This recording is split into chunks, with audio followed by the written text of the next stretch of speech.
Good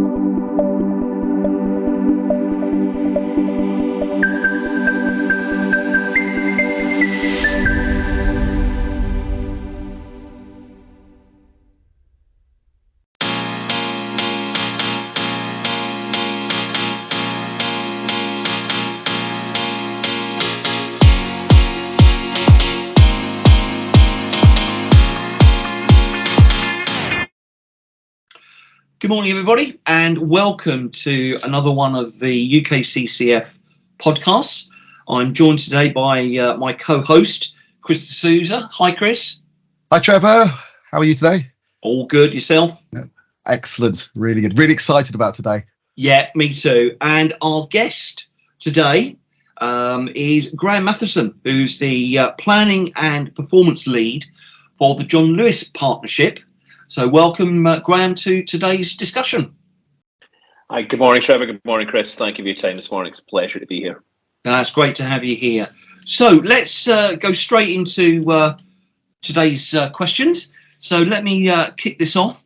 So John Lewis and Partners have been seen as the leaders when it comes to customer experience. As the economic situation becomes more challenging, how do you maintain that level whilst having to manage costs? So I think that what we're seeing, Trevor, is that customer experience is becoming even more of a differentiator in customers' purchasing decisions than it probably ever was. Whereas there's a high level of emotional attachment to high value purchases like furniture, large electrical products, kitchens and bathrooms, that kind of thing. We're starting to see customers display that same level of emotional attachment to much lower value purchases, and they're becoming much more considered in their purchases. I think that we're seeing more and more customers moving away from the almost disposable culture of buying a pair of socks, wearing them 3 times and chucking them away.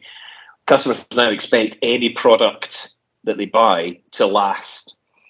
So what we are seeing is that what we're having to do is to make sure that we're able to nurture customers through that journey and make sure that they feel valued no matter what the value of the product is. So demonstrate to those customers, whether it be in store or online, that we care and that we're here to help them make smart decisions. We're not just here to say, here's a product, here's how much it costs, give us your money. And we're trying to do that, certainly in store. It's arguable to say that's easier to do because there's an emotional connection or a physical connection, I guess, between a customer and a partner in store. Online, it's slightly different, perhaps slightly more challenging, but it's about making sure that our website gives customers the details that they need. I think, if I'm really honest, Trevor, I think in the past, we've been a little guilty of assuming that the customers know what they want when they come to our website. What we're starting to become much smarter at is offering ranges of products to customers. So if you come to us looking for a Neff hob, historically you might have looked for that one Neff hob, and if it wasn't there, you just move on. Now it's about saying, well, actually, have you considered other items? And we're becoming savvier at the upsell and the cross-sell as well. We used to have a reputation that if we came to your house to install a television set, for example, if you needed an HDMI lead, we would just take one off the van and give you one. Now, if you need an HDMI lead, the guy will be standing there saying, give us your money and we'll give you the cable that you need. So I think it's about making sure that we help customers, we support them through no matter what the journey is that the customer's getting to in that purchase. And making sure that we're ranging products across a good broad price range, that if somebody wants to spend hundreds of pounds on a dress with us, that's fine, we've got that. Yeah. Equally, if somebody wants to buy something at a lower value, we don't care less about that.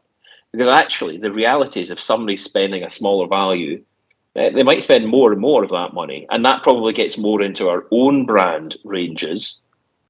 The launch of John Lewis NAD, which is about 18 months ago, that own brand range has been remarkably successful for us.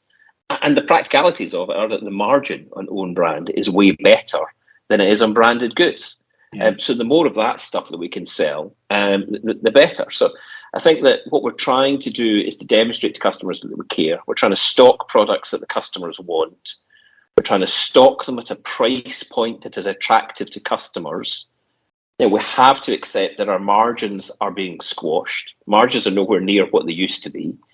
So it's trying to operate in that world of single-digit margin. It's just the reality of the world just now, and trying to accept that we would love to make more money. We would love to be able to maintain our margin and charge customers more.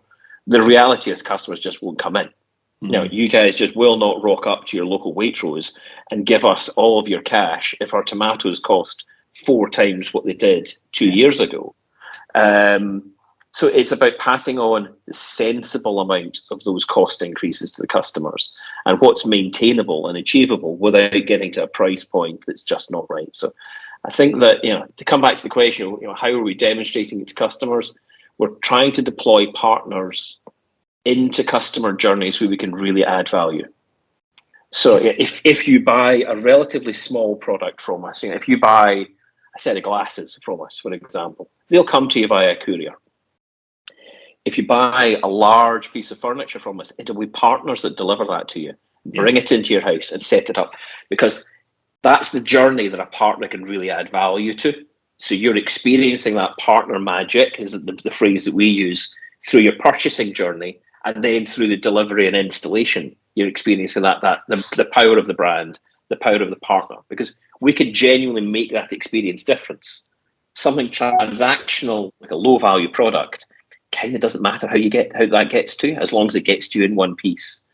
And as long as we're then here, ready to deal with that, should something go wrong in it. Yeah, no, I agree. And I must admit, every time I've been into a John Lewis or Waitrose, the customer experience, regardless of what I've been doing, it's been fantastic. And it's a pleasure to walk in there knowing you're going to be treated professionally, courteously, and you're going to deal with people who have product knowledge that can help you, and they're not just going to try and palm you off onto something else which suits them. So yeah, no, I agree with you there. I think one of the words you used, Graeme, quite a few times in your sort of, as you were answering that question, was the word care. We care. That's what came out of that quite a lot. And one of the things that I get told, I'm sure, Trevor, you've heard this many, many times when we sort of go around talking to peers within the industry, is that consumers are no longer loyal. So there's almost this chicken and egg situation that develops where, well, customers aren't loyal, so why should we care about the experience, because they're just, all they're bothered about is money. And I've always kind of disagreed with that. And it's always clearly borne out. I mean, I'm laying my cards on the table. I'm a massive John Lewis and Waitrose fan. Probably the last 15 years I've done my weekly shop in Waitrose, not because I'm trying to throw affluence around. It's because of that experience. It's because the fact that you go in there, the partners, I'll get that right for you, the partners in there genuinely want to deliver a fantastic service. They take it personally, don't they? Which obviously is a huge differentiator. So how do you, when you are recruiting, so within your contact centers or the partners that are operating within your stores, they have that hugely different attitude, don't they, towards the people that are in there. I mean, without sort of hogging the limelight, there was a story that popped into my head. I went to the Stevenage branch of Waitrose because I happened to be in Stevenage. It was just easier to quickly do the shopping there. But obviously, I didn't know the layout of the store. So I've got my shopping list and I'm walking around, and one of this, relatively young lady there was stacking some shelves, and she sees me holding my list, looking a little bit confused, and she says, "Yes, hello, can I help you?" I said, "I'm new in the store." She goes, "Oh, let me have a look at the list." And she takes the list from me and goes, "Right, these things are just here. So if you want to grab those, I'm going to go and get this, this, and this." And she pops off to the other side of the store and comes back with an armful of half the things that were on my list. I don't see that elsewhere, which trust me. But again, if you listen to what people say, that customer service element within, particularly the younger generation, don't know what we're on, generation X, Y, Z, or going round again. It seems to. How do you get people like that? I think there's a couple of things in there I'd like to unpack, Chris. I think that the reason we care, we talk a lot about the partnership. Yeah, we are a workers' cooperative. We're an 82,000 strong workers' cooperative. We're co-owners in the business. And it's easy to become cynical about that and say, actually, we're just a big PLC and we badge ourselves differently. But I think that the fact that we are part of a democracy, the fact that we expend so much energy internally talking about that democracy and encouraging people to be part of it, I think the partnership is the one and only business I've ever been part of where from a shop floor partner, that one you dealt with in Stevenage, has the ability to hold Dame Sharon, our chairman, to account on decisions and is provided with opportunities to ask questions either directly or indirectly through partnership forums. Now, everybody pays lip service to that kind of stuff, but they tend to just actually end up being suggestions boxes. Within the partnership, we care and we can genuinely hold each other to account on the decisions that we make. And I think, if I'm honest, I think that makes us make more considered and thoughtful decisions than if all we're doing is chasing a profit or just chasing individual personal gain. So I think that then, when you reflect that in our recruitment processes, that means we recruit a different kind of person. We recruit people who care about other human beings and who care about the people that they work with and care about the societies in which we live. And they're not just individually focused and challenged. The fact that a partner has stopped doing whatever task she was doing in store in order to help a customer, that's the kind of stuff we should celebrate.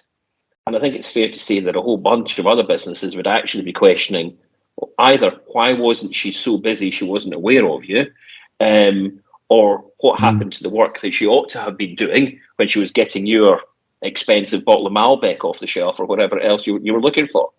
And I think that for me, it's about recruiting the right person. And that there's some stories within the partnership that if people join our business, if they're still here within 2 years, they're the right person for the business. And there's almost that 24 months cutoff that people will come in, it'll take them a little while to embed and get used to the business and the way that we operate, because we operate a different way. Some of that democratic vitality, some of that holding each other to account, it can feel like hard work a little bit of the time. And it can make us feel a little slow sometimes because we're so considered in some of our decision making. And you either love that and you live with it and you get into that way of working and into that cadence, or it drives you demented and you leave. And 24 months seems to be the cutoff at which people decide to bail out or stick in. And once people are here and have passed that 24 months, they're here a long time. Being very honest, when I joined a partnership, I thought, in the run up to me joining the partnership, I thought 3 years.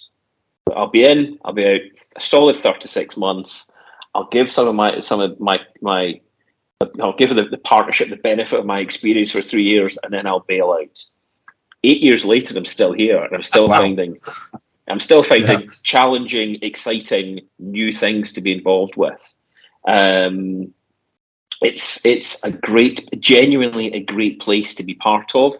And I deliberately don't say it's a great place to work at, because it's a great place to be part of. To be part of 82,000 people who are all pulling in the same direction, recognizing that brings with it a bunch of cost, recognizing that brings with it a bunch of challenge, but actually to be part of an organization that has not sold its soul to the devil and is just chasing a profit for a shareholder, makes it a vastly different place. So how does that impact on our recruiting? We just recruit different people. We actively look for and we try to attract people who care, people who give a damn about their friends, about their colleagues, and about the societies in which they live. And that's probably why, Chris, when you were in store, that partner saw you and thought, I can help him. Whereas in a bunch of other shops, perhaps that person would say, well, I'm busy stacking shelves or moving stuff from A to B. That's my task right now. It's interesting. I tend to be frightfully polite when I walk up to people in store and say, do you mind if I interrupt you? Or excuse me, please. In some stores of some of our competitors, that's met with I do mind because I'm kind of busy doing stuff. go and ask somewhere else. I've never had that conversation in store, and that partner hasn't said, yeah, of course, how can I help you? And they just stop what they're doing. That for me is a great sign that we're doing something right in our recruitment and attraction strategies. Now, I'm not going to lie to you, Chris, it's not easy. Recruitment market in the UK just now is hard work. And we have to continue to push hard to demonstrate to people who are interested in our business why we are so different. And that's not about the fact that we own a country club, we own 3 yachts. It's not about that kind of stuff. It's because that kind of stuff is it's transient. It's a couple of days of your life, perhaps. But what you're saying there is that you're not compromising in the people that you're bringing through the door. That's, no, if they're not right, they're not right. We're not just going to try and shoehorn them into the business. Yeah. And I think the other piece on that, Chris, is that that same level of passion for customer isn't just demonstrated through partners. You'd be surprised how many people that serve you in store or through our contact centres aren't partners. In store, they might be franchise workers. In contact centres, they're outsourced advisors. Though they all carry that same passion and desire to deliver great experience without the benefits of being a partner. So it's that that golden thread of people who care, people who want to deliver great experience, runs through our entire recruitment and attraction strategy, not just for partners. Yeah. I mean, obviously, from one thing, obviously the retail sector is having a tough time. So, I mean, from that point of view, I mean, how are the John Lewis and Waitrose partnership embracing new and emerging technologies such as conversational AI to support what you're trying to achieve going forward? So we already deploy a level of robotics, a small level of AI. We've not quite got to the place of pulling the trigger in ChatGPT, which everyone's talking. It feels like 2 years ago everyone was talking about the multiverse. This year everyone's talking about AI and chatbots. Is it something that we're looking at deploying at scale? Yes. However, there's a recognition that if a customer makes an effort to get in touch with us, either online or into one of our contact centres, they're doing that for a reason. And in quite a lot of those journeys, that reason is because they want to talk to somebody.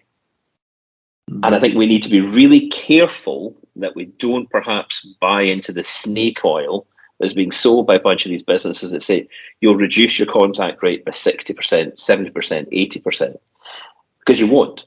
Actually, you run the risk of scaling these channels, and all you actually do is add a third lane onto your dual carriageway, and you're faced with a motorway of contact coming at you faster and at more scale than you had previously. So you almost start to self-generate content and contact rates because it becomes so easy for customers and to ask you stuff that they either would have self-served previously or they just wouldn't have bothered asking previously. So I think that what we need to be very considered in is deploying it into customer journeys and customer contacts that we know we can fix simply and easily. Because one of the things that drives absolute customer effort and customer frustration is when you drag them down some kind of AI or chat journey, and then you get to the place in the decision tree that says, no, you need to speak to a person. And the chatbot either then says, right, you're now in a queue to speak to somebody, or you need to phone us, or you need to do something else. We need to be careful that, yes, for some transactions, if you were to come to me, Trevor, and say, right, do you have this pair of shoes in a size 8? We'll either show that to you on the website that we've got it or not, or we'll find a way to deploy that to you. That's fine. That works really well in a kind of AI chat universe.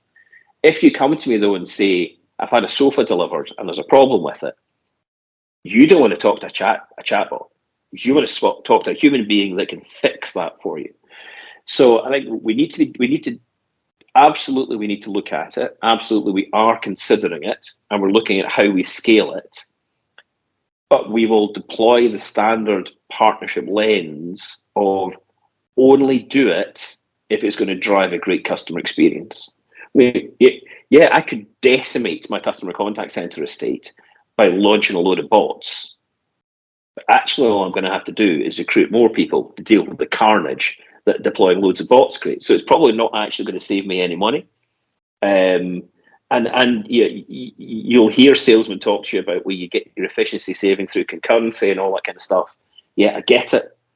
But if I've got a human being dealing with something, I don't want that person trying to concentrate on 4 customer journeys or 3 customer journeys. A lot of our work is not simple. It's not transactional. It's emotive for customers. And I come back to the point I made at the start about customers' emotional attachment to more and more purchasing decisions.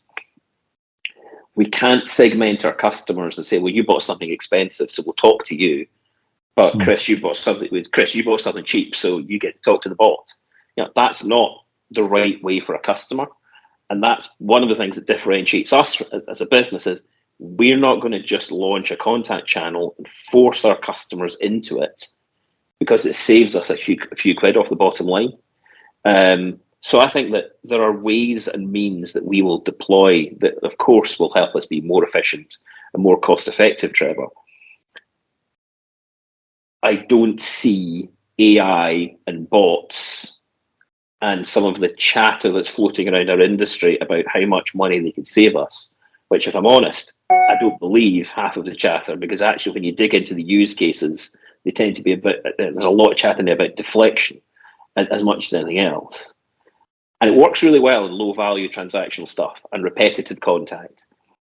Doesn't work well where a customer's got an emotionally significant purchase and wants to talk to a human being. Categorically, there are people in the world who don't want to talk to human beings. That's fine. We will find channels to serve those folk. That's really cool. I had a conversation internally the other day there about how do we get to a place where we can launch customer service across TikTok, which kind of blows my mind because I've never even looked at TikTok, let alone consider how do we do customer service across it. But I think we will have a generation of people who want to serve in that way and want to make purchasing decisions in that way. That's cool. We need to get into that. But for now, for our customer base, I don't think that launching scale robotics or forcing AI on our customers just to save us a few quid, I think, and if you'll excuse my French in this, I think we'll piss them off more than we'll please them. And they will then just go to other establishments. And come to Chris's point about how loyal our customers. The reality is, if we get it right for a customer first time, they'll be loyal to us. Our customers will probably let us make 2 mistakes in their purchasing lifetime. If we make a 3rd mistake, they'll just leave us. That's why we bang on continually internally about it's all about experience. At the heart of everything that we do, we talk experience. I'm slightly unusual that I wear 2 distinct hats in the partnership, one that looks after outsource and one that does planning and numbers for our in-house estate. I've got a team of planning managers and budget controllers who talk about customer experience as being their deliverable. It's not about an Excel spreadsheet that tells us how much money we need to spend. Yeah. That's quite an unusual place because historically, in my experience, planning and budget controllers want to talk about lots of things, but they don't want to talk about emotion and they don't want to talk about customer. But would you also say it's also to do with the demographics of your customers? I mean, when I go around the Wokingham store, there seems to be more of a maturer customer walking around the store. And I think that sort of generation would prefer to interact with someone via the phone as opposed to chat, web chat. That they want to talk to people and explain and perhaps have a conversation with them and that sort of thing. So I think that's partly to do with it. Right. I think that's true to a certain extent, Trevor. I think we have, yes, there's a certain customer demographic that wants to engage with us in some channels. Equally, if you wander around some of the nursery areas or fashion areas of our stores, there's a lot of young folk in there. Yeah. And I think it's as for me. I think so much of this depends on what product is the customer buying. If you look at if you walk into one of our electricals departments and look at the people who are standing looking at those enormous televisions that we sell. Part of that's about disposable income that comes with older life. You probably don't have any 19, 20-year-olds that can afford to spend that kind of money on a massive TV. Unless they're on TikTok.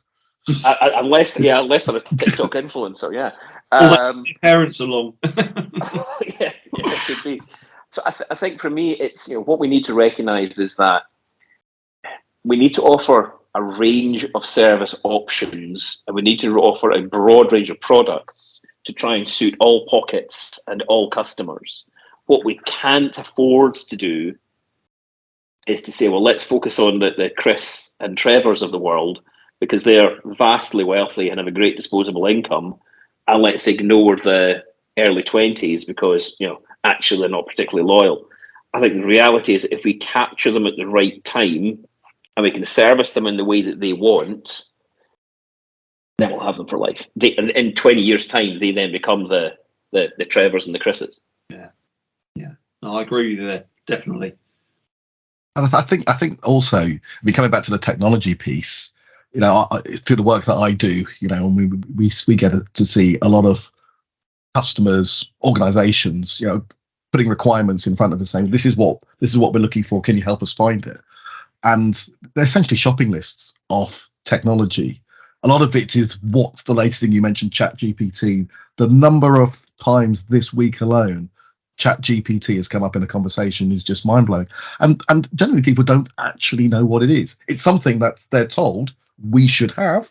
It's something we need, but it's the sort of the shiny sort of the magpie effect, isn't it? That we need something, we've got to have it now, and that's going to solve our problems.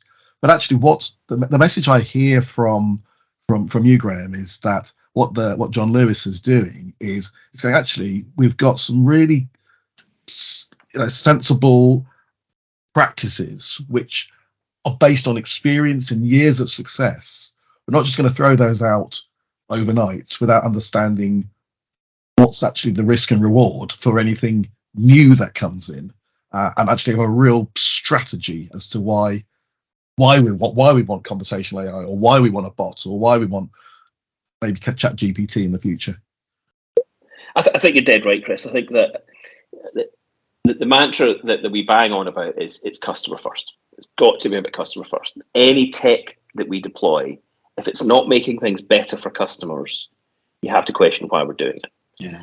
I think that that if somebody was to say to me, Graeme, if you could fix one thing in your business, what would it be? It's not technology. It's not ChatGPT.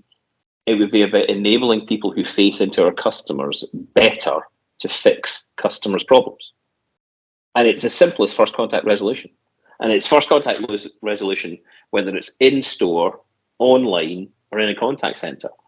If we can equip that person and enable them and empower them and make sure that they understand that they have our permission as a partnership to do what it takes to fix that customer's problem or answer that customer's question, and we've nailed it down. Now, if that's technology that we need to do, fine, let's do some technology. Is it actually about just driving the right culture and making sure that people feel brave enough to make mistakes? It's probably as much that as it is tech. It's interesting. We've all been in this industry a whole bunch of time. We're probably all old enough to remember when web chat was the future. Yes. And those same salesmen that are currently touting ChatGPT around the world were selling web chat a few years ago, and they told us then it would kill email. And it was the future. It was going to kill email. Well, I'm running a web chat operation, and not surprisingly, I've still got a pile of email people as well. Yeah. And I think that, and it's really easy for me to come across as being massively cynical and a bit of a tech hater. I love tech. I absolutely love tech, but I love tech when it's well enabled and when it's well deployed, and when it either reduces customer effort or it makes somebody in a contact center or a customer facing role, once it makes their lives easier, that's good deployment. If all it's doing is earning commission for a salesman and making somebody in IT go, I deployed something sexy and super, sorry, that's not what this is about. And I think, do we need to get better at deploying tech internally? Absolutely. Do we need to get better at deploying tech to our customers? Absolutely. But what we need to absolutely make sure is that that's the right tech in the right place at the right time, and not just, that kind of groundhog, stick your head up and go, all right, there's something sexy over there. Let's follow that. We've got to make sure we're doing it in the right way. Now that then makes us appear a little slow to react, and it makes us appear to be a little behind the market. Actually, all we're doing is we're standing back to see what's the market really doing with some of this stuff, and what's the true success of deploying it, and then understanding how do we make damn sure we deploy it in the right way at the right time, and not just so we can say to some poor contact center advisor, oh, look, here's another shiny bit of kit that you need to worry about. So it's about getting it in the right place at the right time. And at the heart of all of that is doing it right for the customer. Yeah, and of course, obviously, you've got to consider what piece of tech may not be right for you, but might be right for another company for whatever they're in. And it could be one of your competitors introduce something, but based on your demographics and your approach, it may not be right for your business. So why bother? I mean, we run events where people say, oh, we're just installing this bit of tech. And we say, well, why? Well, my boss told me to. No, oh, well, we're going to do this. They're just saying because it's the in thing at the moment, the flavour of the month. They want it, whether they're going to use it or not, because we all know a lot of organisations have got technology on board. They're using 1/10 of what it can actually achieve. They've got all this technology that they paid for, they're not utilising for whatever reason. And that, Trevor, is the frightening part. That is, yes. And the sales guys that Graeme refers to, they're quite open about that. And there's a number of them said to me, "Well, if a customer wants to buy a license from me, hey, who? Why am I going to stop them?" Sorry, I interrupted you. No, I think it's right. Yeah,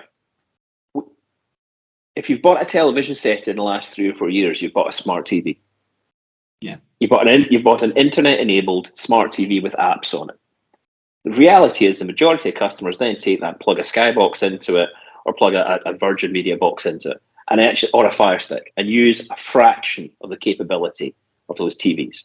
I'm a prime example. We've got that, and I only use it for the TV and what you've just said, and it's got all the other capabilities. Don't use it at all. Don't use it. And anyway, should I then say, well, I'm not going to sell you a smart TV?